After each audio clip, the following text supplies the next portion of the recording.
the Ministry of Social Development and Gender Affairs started a women's pioneering gallery where they saw the need to recognize women who would have been first in their fields. As quoted by Serena Williams, every woman's success should be an inspiration to another.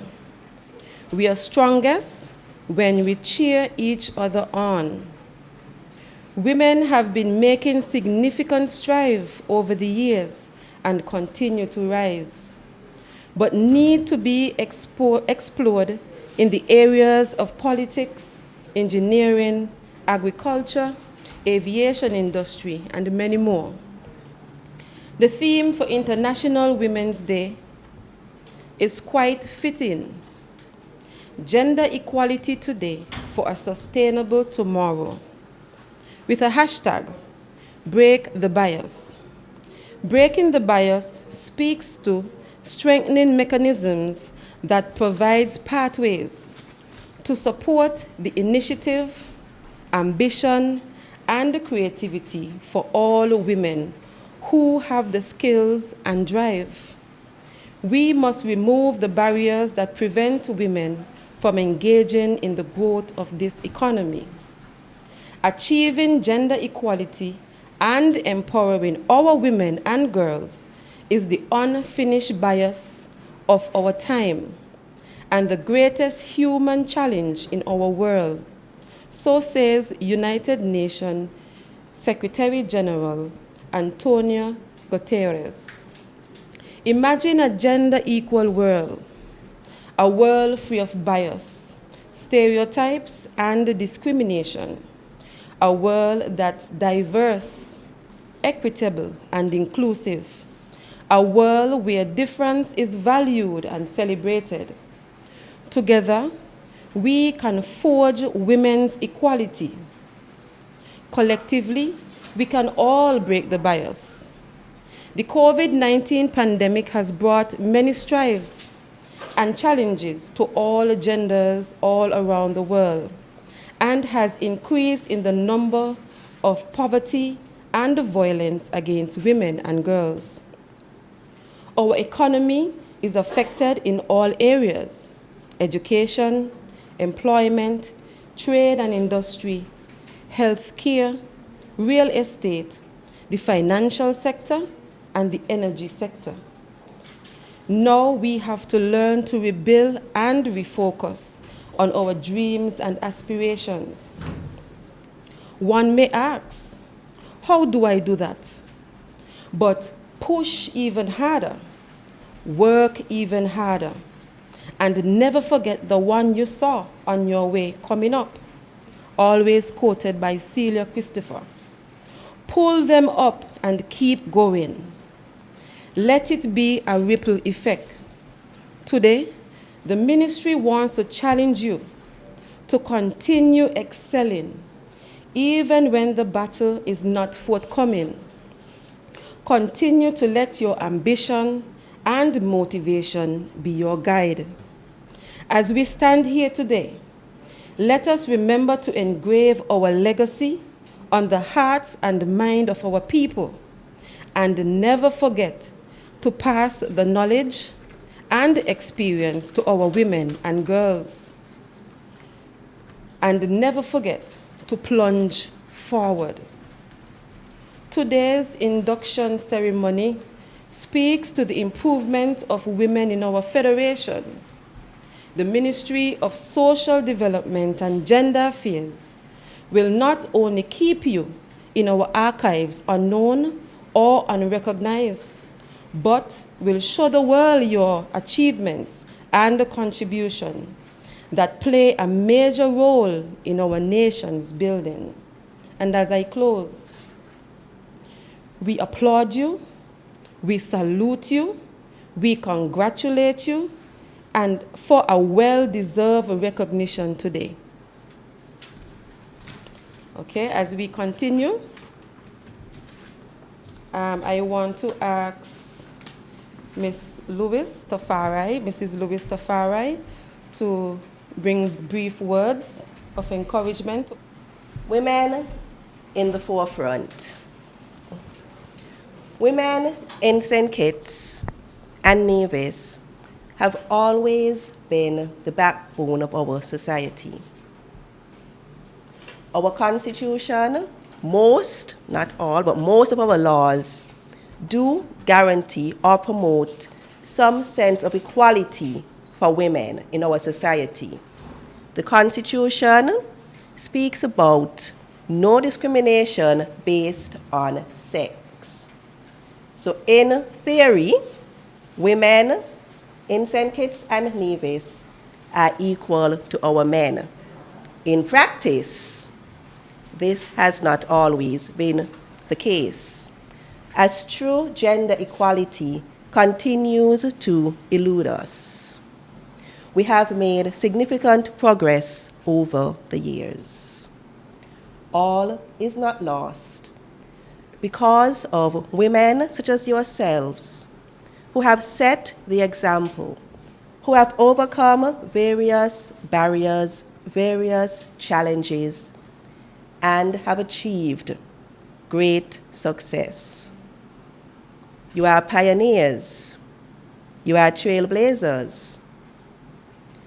You have demonstrated to little girls in the Federation, in the region, that anything and everything is possible through hard work, perseverance, dedication. There should be no limitations placed on our dreams. You have also said to us that there needs to be more collaboration, more teamwork. Yes, while we celebrate your successes, we should never, ever feel that women are in this fight alone towards equality. It is not a competition between women and men. As we aim to build our society, as we aim to achieve the Sustainable Development Goals and to have a better future for St. Kitts and Nevis, we have to work together with our men. We have to challenge, we have to combat, we have to fight against those old gender norms that hurt not only us as women, but also our men. Just some examples. The way we raise our children. We tell our boys not to cry, to be tough. We give our girls dolls to play with. We dress them in pink. We dress our boys in blue. We give them trucks. We give them swords. We give them guns to play with. 20 years down the road, we claim women shouldn't be leaders because they're emotional. We worry, we wonder why our men, when they have issues, when they're in confrontations, they become violent. We wonder why we don't have more men in caring professions. We wonder why there aren't more women doing what Miss Clark did and driving big trucks, handling heavy equipment. And we never ever seem to understand that it's because of what happens in our homes. And when our women do achieve, when they do get to the very top, we sometimes, unfortunately, tend to begin the whispers. What did she do to get there? Our women in leadership positions sometimes feel like they have to be twice as much to be considered equal to their male counterparts. We sometimes feel that we have to do twice as much, be twice as strong, just to be considered as equal to our male counterparts. And we need to challenge that. And it begins with each of us looking at our own daily interactions with persons, what we do on the job, what we do at home. I know many of the inductees today, not only have they succeeded in their respective fields, but as human beings, as citizens of St. Kitts and Nevis, they have all given back so much to our society through their positions of leadership and also in their own personal lives. For example, Mrs. Walters, free internet connectivity in all of the community centers, which means every citizen has a chance to access the internet. This gives them access to knowledge. Very, very important. Mrs. Matthews, both in her previous role at the Chamber and at Harper's, who continues year after year to give whenever our ministry requests for assistance. I don't know, she sometimes whispers, boy, these people like to beg. But always a smile, always willing, because she understands the importance of giving back to our society and, as Mrs. Child said, the ripple effect that it will have in the long run. Dr. Delores Stapleton Harris, who would have taken a number of students under her wing. Mrs. Childs is one. Even today, she calls Mrs. Childs and reminds her, I'm your teacher, gives her gives her encouragement, gives her pointers. Mrs. Dunwood Francis, athlete extraordinaire, now working in the youth department, passing on her skills to other young persons. Trisia King, her enthusiasm. The mermaid, involved in teaching young children the wonders of the sea. She is now, I'm told, writing books so that children can have something that they can relate to, so they can understand, and they can be more enthused about the blue economy. It's becoming so much more important now as we step more towards sustainable development for St. Kitts and Nevis. Cheryl Bass. Cheryl Bass would have been at Credit Union at a time when not many women were at the helm of leadership. She would have been one of the few at that point in time. Now our numbers are increasing, but not because we are now increasing at the leadership position. We have to forget those who made a way for us. And it would be interesting to hear some of the stories that Miss Bass can tell us about her tenure while at the credit union. Then we have Louise Clark. I remember one day I was buying barbecue, and a gentleman was speaking about a lady who was driving a fire truck, and he was so amazed at how the lady handled that big vehicle.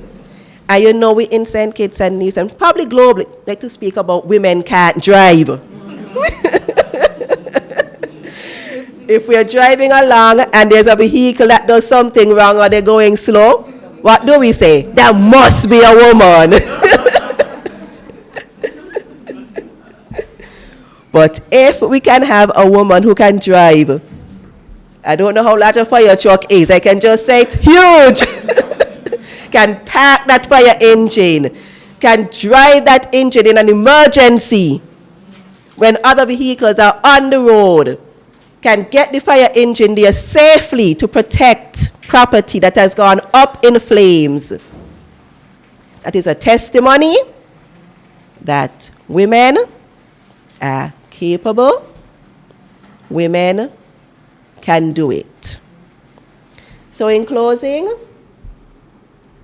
Miss Vashti Phillips, I don't want to leave out anyone of the leadership that she would have provided. Vashti does a lot of volunteer work. Vashti has been an inspiration for young people.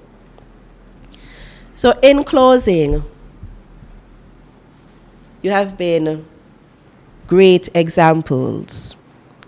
And we will not wait until we are at Springfield to place flowers on your tomb. No. We are going to recognize you. We are going to award you. We are going to applaud you today, while you are still with us and we are still with you. So on behalf of the ministry, on behalf of women such as myself, thank you, thank you, thank you for blazing the trail and for making the path so much clearer and easier for those of us who have to follow behind. Thank you. It is a special day in the calendar of this ministry. And it is a special day for women in our federation. I say that because I happen to have had my first rodeo in this event last year. So this is my second. And having come to the second one and having listened to my permanent secretary, I want to start by suggesting that we need a home. We need a home for posterity, no brown pages. And my encouragement would be to engage with Mr. D'Souza, who has responsibility now for the Heroes Park. So we could get, at least in one room, a whole wall, if necessary, a place that when locals and tourists alike go to that place, they can then also celebrate, recognize the information there about women, and also celebrate with our women. International Women's Day has been held on the 8th of March for years now, since 1975 or 40, 75? And you have to look back and see what has happened as a result of this celebration. Because 100 years before today, women could not even vote. I remember reading about those German women activists back in 1904, somewhere between 1904 and 1908. And yet, after 100 years of activism, you see there are places in the world where women can't vote. As modern as Saudi Arabia is, it was only in 2015 that women were able to vote in Saudi Arabia. So celebrating International Women's Day is not just about any pomp or any pageantry. It is about what women have suffered in their real life, which has to be brought to the fore, and to provide what we call equality to women in every sphere of our lives. Now, women, let me be cheeky with you. You have one thing about us that we cannot seem to surpass. Globally, women live 3 years longer. We're not going to catch you up. Women live 3 years longer than men. In any global statistics you look at, anything that actuaries are working on in terms of determining what it costs, what's rate, women get the benefit of being 3 years, a lifespan that is 3 years longer than men. And so, people call at the wrong time, you know? But International Women's Day, as I said, was on the 8th. And we have extended it all the way to today, which is the final event, as I understand it, to honor our women. And if you think about it, women has broken through the glass ceiling in many parts of the world, yet in the world today, the majority of women between 8 and say 14 and 24 who are exposed to HIV far exceed those of men who are uneducated, far exceed the numbers in men because they have been denied an education. It happens around the world. We are lucky in St. Kitts, well, we are fortunate in St. Kitts and Nevis to have education basically free. But we must never forget that there are women, not that it's not happening to men, but more so women in the world who are not exposed to education. Women suffer from domestic violence far more than men. I'm not saying that men don't get spanked up either, but women more than men. And it is something that we cannot continue to condone in our federation. COVID has exposed this for us. The numbers have risen as a result of COVID. It's one of the challenges of our time, and I trust that we can get that under control. So for me, celebrating with women today for the second time is most important, especially given the fact that it was only a few days ago that we actually awarded 6 women in the fields of science, technology, green and blue economy, COVID response, etc. Very well deserving. And today, we will then induct 8 stalwarts of our country, and I want us to give all of them a round of applause for their contribution.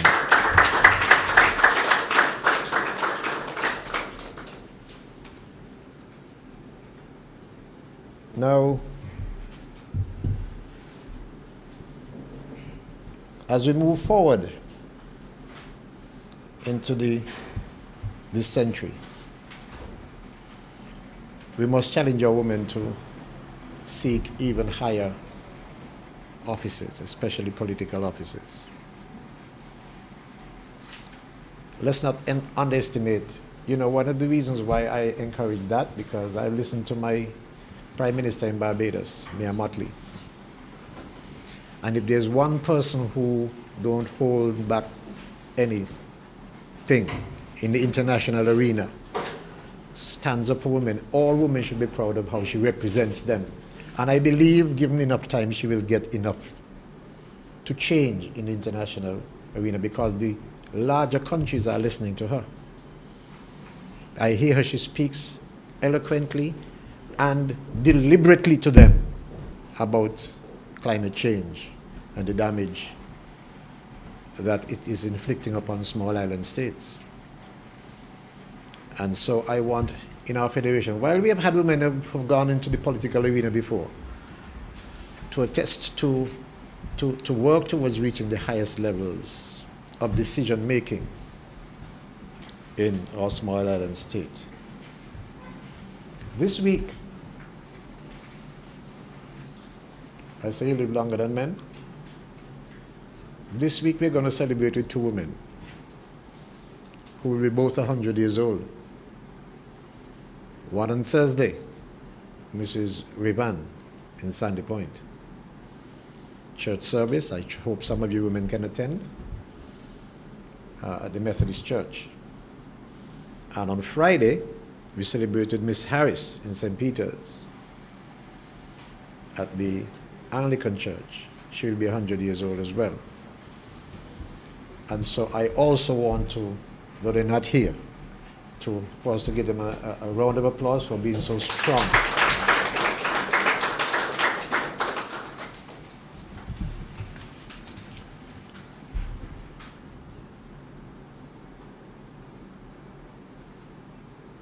I want us again, as women, as people in St. Kitts and Nevis, to make sure that we honor our women who are our teachers. I could think back to my first experience in school with Mary Charles George. In a man's world, was what I would consider to be one of the toughest leaders in our school program in those years. Those of you women who don't know about her, read about her, because she has made a significant contribution, a trailblazer in our federation, all the way back to my early school days. and that's quite a long time ago. I ain't so young. And of course, not passing by Constance Mitchell, who eventually got elected, and of course Akila Byron Nisbet, who is also elected. Those women are showing that they can strive to get to the highest levels, the highest positions in our country. So, I'm not here to give a long speech, but really to pray with you women, to join forces with you women, to encourage you women, to continue to lift up those who are less fortunate than yourselves. It is part of the remit of our stewardship on earth to lift those who are less fortunate than us. You may forgive me for going to Matthew chapter 25. When people are hungry, you feed them. When people are naked, you clothe them. When people are sick, you tend to them. It is part of our responsibility, according to that parable which Christ told. He liked to talk in parables. Every time you ask him a question, he gives you a story. But that's a story given, which we should all learn from, where we raise those who are less fortunate than us. Because if you do not, there will be the gap in society that will create social disharmony, social challenges. And so for those women around you who you know are seeking help, let us help them.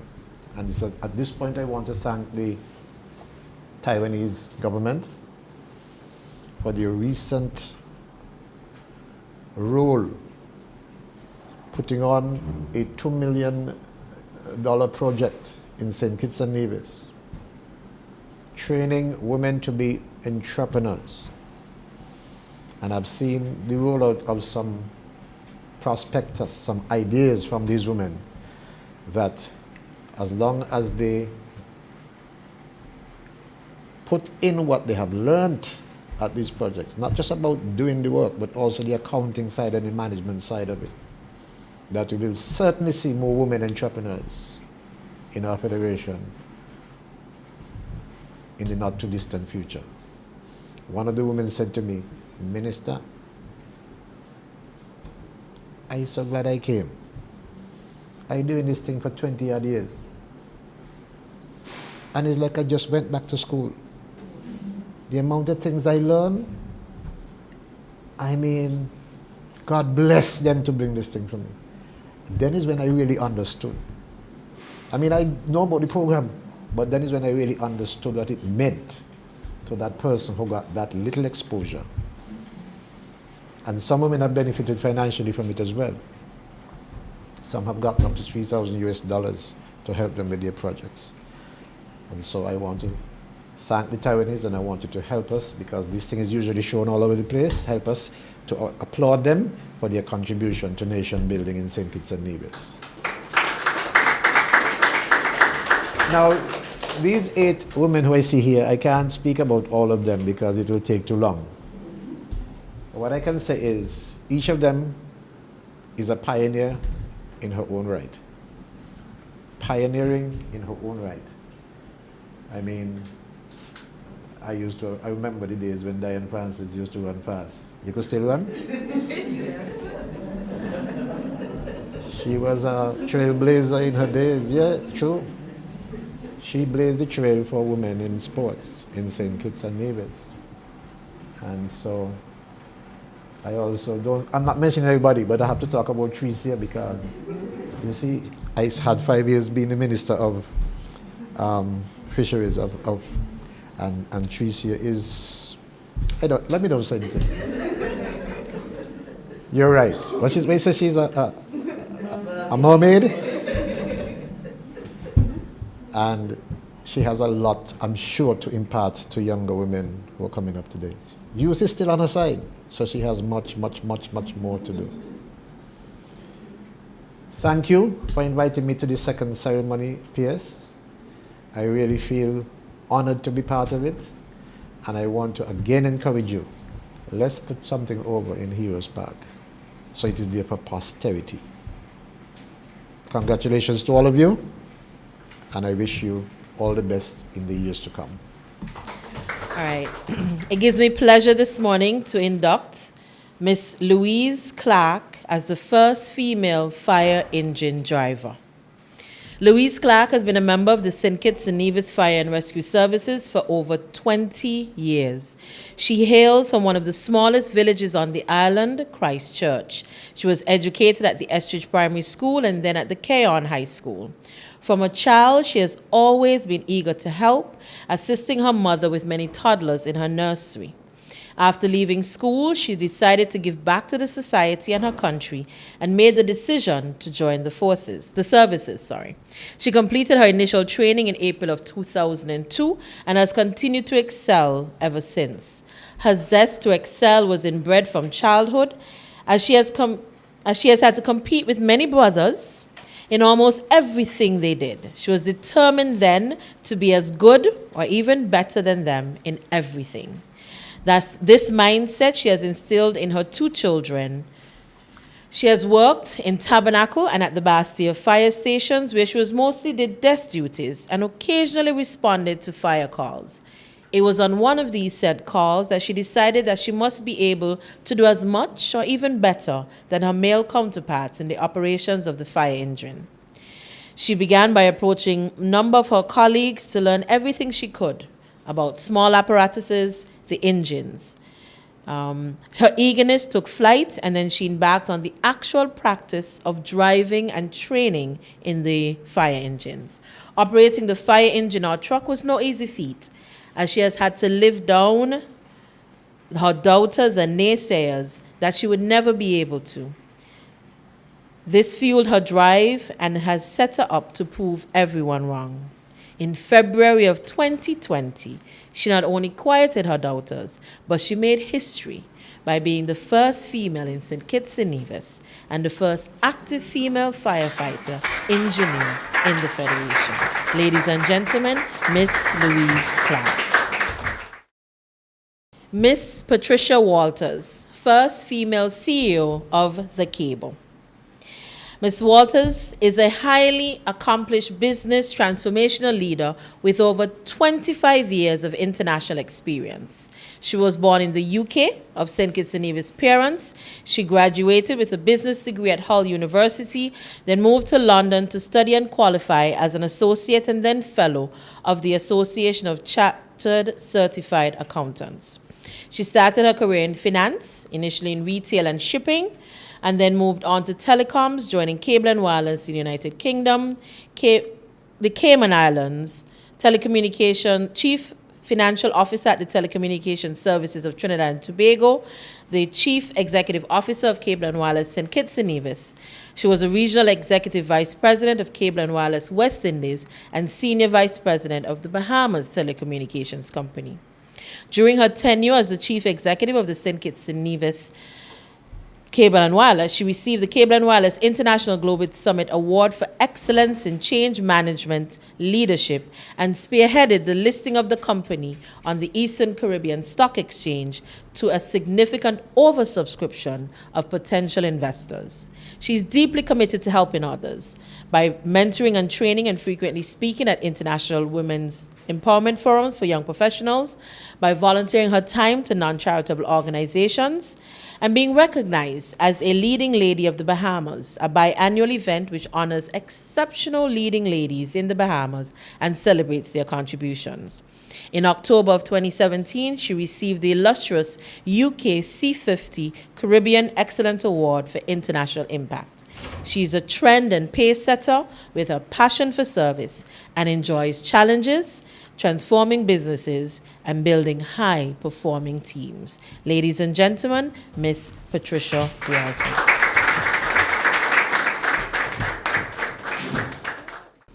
Mrs. Cheryl Bass, first female manager of the St. Kitts Cooperative Credit Union. Filled with ideas, youthful energy, and enthusiasm for life, and a desire to see poor people empowered and move up in life, Cheryl Bass accepted her new job as the first female manager of the St. Kitts Cooperative Credit Union on July 4th, 1994. Back then, this was by no means a big job. It was a very humbling experience. It was hard to envision this modern, futuristic financial giant then. But amid the old rented former funeral home building with sparse hand-me-down furniture, a manual card system, and handwritten ledgers and near operational failure, Cheryl shot a diamond in the rough. It was imperative that she got others to buy into her grand vision, working with a staff of 7, a volunteer crew, and a small faithful membership. Determination, hard work, prayers and tears, slowly at first, but surely positive change began to be sustained. She worked tirelessly to transform the sleeping giant and to ignite the belief that financial cooperatives can thrive and become second to none in the financial landscape of our beloved country. Today, the St. Kitts Cooperative Credit Union is a household name.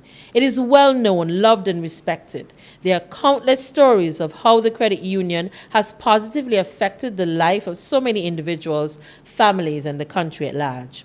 Over her 23 years as general manager, she led the St. Kitts Cooperative Credit Union into becoming a fully computerized model credit union, providing a full range of financial services, including checking, credit card, online banking, personal, educational, business, and mortgage loans, and an impressive range of saving options.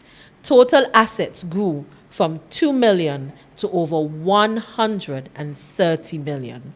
The state-of-the-art building at Bladens is a testament to her creativity and her ingenuity. It would be remiss not to mention also the dedicated service rendered to the St. Kitts National Cooperative League for over 20 years.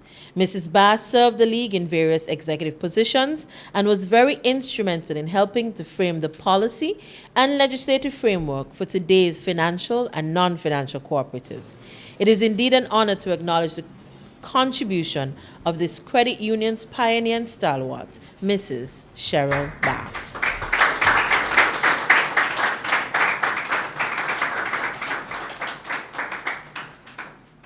Mrs. Giselle Matthews, first female president of the Chamber of Industry and Commerce.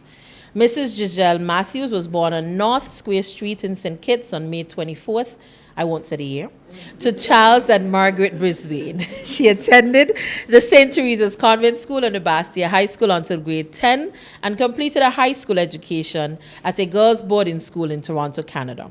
After gaining her Bachelor's of Arts in Business Administration and a minor in journalism for the University of Western Ontario in London, Canada, she returned home and joined O.D. Brisbane and Sons in 1992. Under her father's strict guidance, she worked zealously to expand the family business. With her father's retirement in 2002, Giselle turned down the opportunity to oversee the company, feeling now she had wings to fly. Her desire was to start her own business, and in 2007, she realized that dream when she opened Harper's Office Depot in Bastia. In 2015, this savvy businesswoman purchased what was known as the Nova Foods factory and renovated it into the modern Harper's Superstore, now known as Harper's Uptown at the Industrial Park. Giselle's real passion, however, is serving her community. Since 2010 until 2020, she served as the president of the Pediatric Assistance League of St. Kitts and Nevis, a nonprofit organization dedicated to making essential medical care and treatment more accessible to children from underprivileged families in our federation.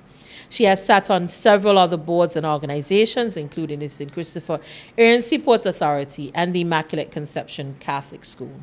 Mrs. Matthew has been serving on the board of the St. Kitts and Nevis Chamber of Industry and Commerce for the past 5 years, her last position being vice president. Mrs. Matthew now proudly bears the distinction of being the first female to be elected as the president of the chamber in the 70 years of its existence. She has been married to Philip Matthews for 25 years. They share 2 children, with her full life managing her home, business, and family. While serving her community, she finds balance and keeps her sanity by committing time to her spiritual life, regular exercise, and the company of good, supportive friends, family, which of course includes her husband. Ladies and gentlemen, Mrs. Giselle Matthews. Mrs. Delores Stapleton Harris, the first female vice president of the Clarence Fitzroy Bryan College. Dr. Delores Stapleton Harris currently holds the position of permanent secretary in the Ministry of Health for St. Kitts and Nevis. She is a member of the International Golden Key Society and an OAS scholar, and obtained a doctoral degree from Walden University in leadership and policy. Formerly, she was a nurse educator and lecturer in health sciences at the Clarence Fitzroy Bryan College, and in 2012 became the first person and nurse to be appointed vice president, academic and student affairs at the college, where she also had the opportunity to act as president in his or her absence. Ladies and gentlemen, a rather condensed bio. Dr. Stapleton will address that and present her full one. Dr. Stapleton Harris.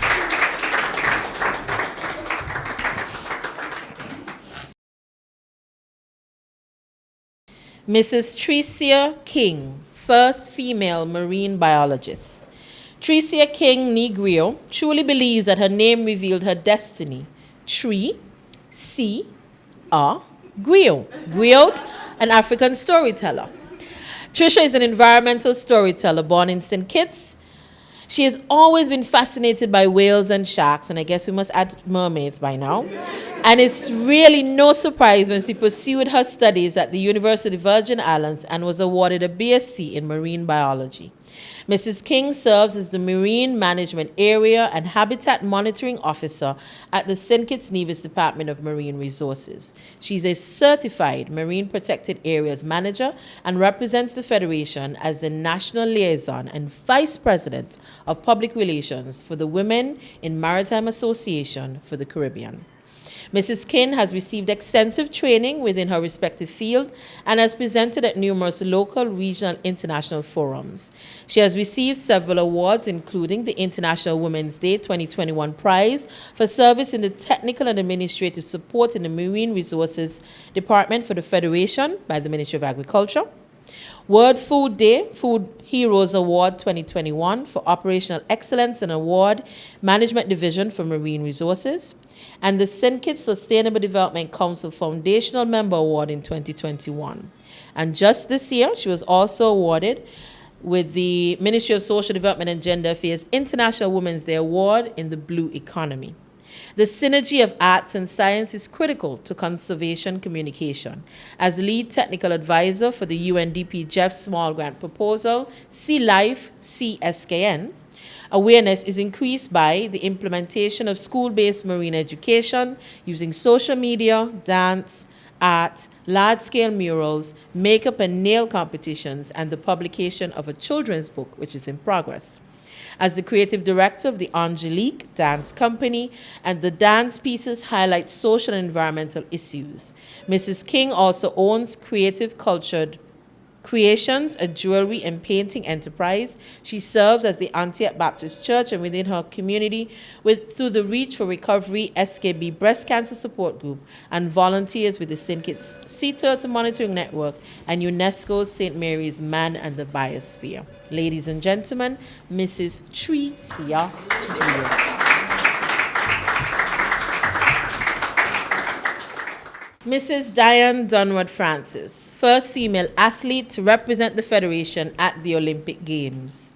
Mrs. Diane Dunwood Francis was the first female athlete from the Federation to compete in an international event at an Olympic Games. In the 1996 Summer Olympics, which was held in Atlanta, USA, Mrs. Dunwood Francis won the 400 meter and had successfully advanced from the heats to the quarterfinals, where she clocked a time of 52.24 seconds. Although she did not advance further to the semifinals, Diane definitely made her country proud and was the flag bearer for those games. Mrs. Dunwood Francis also competed in the 200 meter and 60 meter and had previously represented the Federation at other major meets, including the 1987 World Championships and the World Indoor Championships. In all three events, she boasts personal bests of 51.25 seconds, 24.77 seconds, and 7.81 seconds. Oh, wow, 7 seconds. I can't even walk. On the 400 meter, 200 meter, and 600 meter, respectively. She currently serves as the Senior Youth Officer within the Department of Youth Empowerment. Ladies and gentlemen, Mrs. Diane Dunwood Francis.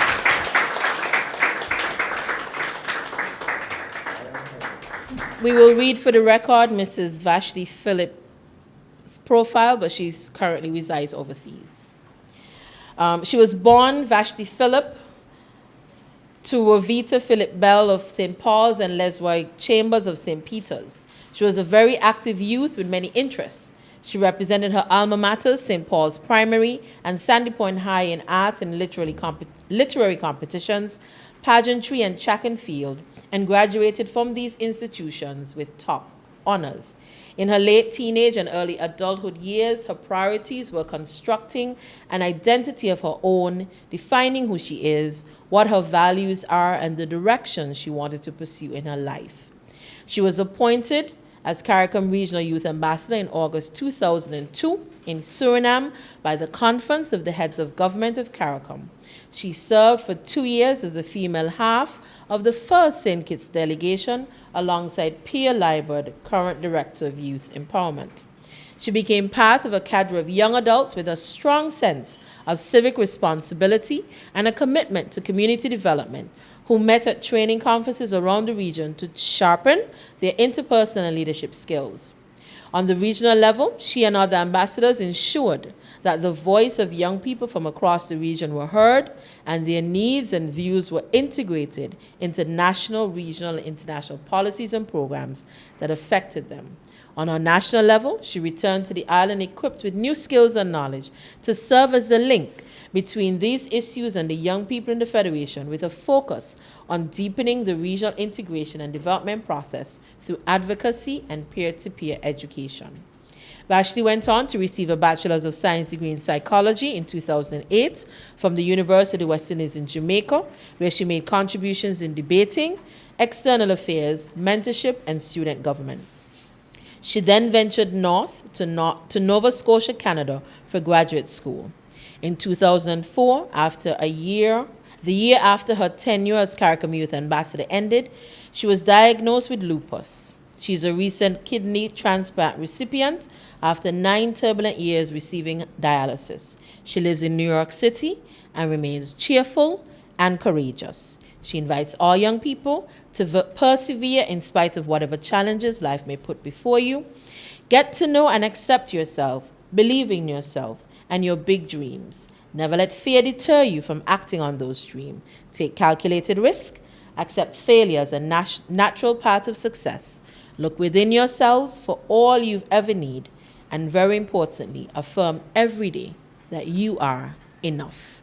Ladies and gentlemen, Ms. Vashti Phillips.